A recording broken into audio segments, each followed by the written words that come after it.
এই যে সমস্ত 2 নম্বরের প্রশ্নগুলি দিলাম, এই সমস্ত প্রশ্নগুলির উত্তর তোমরা ভালো করে মুখস্থ রাখবে, তাহলে এদের মধ্য থেকে তোমরা অবশ্যই পরীক্ষায় কমন পেয়ে যাবে। মাধ্যমিক 2026 বা ক্লাস 10ম শ্রেণীর সমস্ত শিক্ষার্থী বন্ধুদের জন্য আজকে ক্লাসে আলোচনা করব জিওগ্রাফি এসএকিউ কোশ্চেন সাজেশন 2026 বা ভূগোলের 2 নম্বরের সংক্ষিপ্ত প্রশ্ন উত্তর সাজেশন 2026।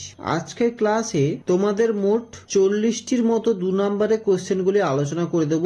এই সমস্ত কোশ্চেনগুলির উত্তর যদি তোমরা ভালো করে মুখস্থ করে রাখো, তাহলে এদের মধ্যে থেকে মাধ্যমিকের টেস্ট পরীক্ষা এবং মাধ্যমিকের 2026 এর ফাইনাল পরীক্ষা তোমরা অবশ্যই সমস্ত কোশ্চেন কমন পেয়ে যাবে। এবার মূল বিষয়ের মধ্যে চলে আসো। তার আগে এর আগের ক্লাসে ভূগোলের এমসিকিউ কোশ্চেন সাজেশন দিয়ে দিয়েছি, এছাড়া বাংলা এবং ইতিহাসের সমস্ত এমসিকিউ এসিকিউ এলএকিউ বা লং কোশ্চেন সাজেশন দিয়ে দিয়েছি। তোমরা যারা ওই সমস্ত ক্লাসগুলি দেখোনি, এই ভিডিওটির কমেন্টে এবং ডেসক্রিপশনে লিঙ্কগুলি দেওয়া রয়েছে, তোমরা অবশ্যই দেখে নিও। সংক্ষিপ্ত উত্তরধর্মী প্রশ্ন মান 2। প্রথম অধ্যায় বহির্জাত প্রক্রিয়া ও তাদের দ্বারা সৃষ্ট ভূমিরূপ। 1 নম্বর অগ্নিভবন কাকে বলে, 2 জলবিভাজিকা কাকে বলে, 3 পাখির পায়ের মতো বদ্বীপ কিভাবে সৃষ্টি হয়, 4 টিকা লেখো হিমপ্রাচীর, 5 ব্রাকসুন্ড বলতে কি বোঝো, 6 ক্রেভাস কি, 7 অপসারণ গর্ত কিভাবে সৃষ্টি হয়, 8 হিমবাহ কাকে বলে। এই প্রথম অধ্যায় থেকে যে সমস্ত 2 নম্বরের কোশ্চেনগুলি দিলাম, এগুলি তোমরা ভালো করে দেখে রাখবে।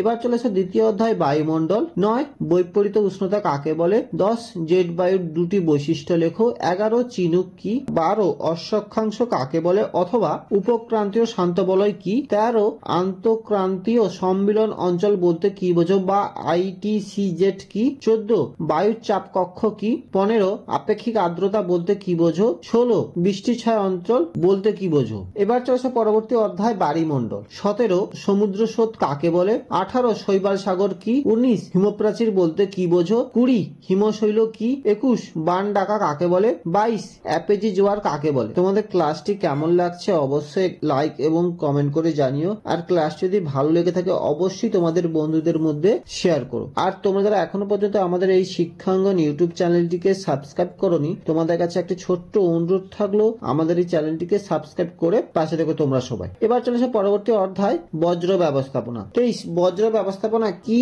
বজ্রের পুনঃব্যবহার কাকে বলে, 24 ইউট্রোফিকেশন বলতে কি বোঝো, 25 বজ্রের ব্যবস্থাপনায় ভরাটকরণ কাকে বলে, 26 তেজস্ক্রিয় বজ্র কাকে বলে, 27 বজ্রের পুনর্নবীকরণ বলতে কি বোঝো, 28 বজ্রের পৃথকীকরণ কিভাবে করা হয়। এবার চলেছে পরবর্তী অধ্যায় ভারত। 29 মরুস্থলী বলতে কি বোঝো, 30 ধাপ চাষ কাকে বলে, 31 দুন বলতে কি বোঝো, 32 মালনাদ ময়দান কি, 33 মৌসুমী বিস্ফোরণ বলতে কি বোঝো, 34 পশ্চিমী ঝঞ্ঝা কাকে বলে, 35 কৃষ্ণ মৃত্তিকার বৈশিষ্ট্য বিস্তার বিশ্লেষণ করো, 36 সামাজিক বনসৃজনের 2টি উদ্দেশ্য লেখো, 37 বিশুদ্ধ কাঁচামাল বলতে কি বোঝো, 38 টিকা লেখো ভারী ইঞ্জিনিয়ারিং শিল্প, 39 উত্তর দক্ষিণ করিডোর কি, 40 ধারণযোগ্য উন্নয়ন বলতে কি বোঝো, 41 উত্তর দক্ষিণ করিডোর কি। এবার চলে আসো লাস্ট অধ্যায় উপগ্রহ চিত্র ও বৈচিত্র্য সূচক মানচিত্র। 42 দূর সংবেদন বা রিমোট সেন্সিং কি, 43 উপগ্রহ চিত্র বলতে কি বোঝো, 44 ইনসার্ট কি, 45 মিলিয়ন শিট বলতে কি বোঝো। তোমাদের আজকে ক্লাসে প্রতিটি অধ্যায় থেকে যে সমস্ত গুরুত্বপূর্ণ 2 নম্বরের কোশ্চেনগুলি আলোচনা করলাম, এই সমস্ত প্রশ্নগুলির উত্তর তোমরা ভালো করে মুখস্থ করে রাখবে, তাহলে এদের মধ্যে থেকে মাধ্যমিকের টেস্ট পরীক্ষা এবং মাধ্যমিকের 2026 এর ফাইনাল পরীক্ষায় তোমরা অবশ্যই সমস্ত কোশ্চেন কমন পেয়ে যাবে। আজকে ক্লাসটি এখানেই শেষ করলাম। ক্লাসটি কেমন লাগলো অবশ্যই একটা লাইক এবং কমেন্ট করে জানিও, আর ক্লাস যদি ভালো লেগে থাকে আমাদের এই শিক্ষাঙ্গন ইউটিউব চ্যানেলটিকে সাবস্ক্রাইব করে পাশে থেকো তোমরা সবাই।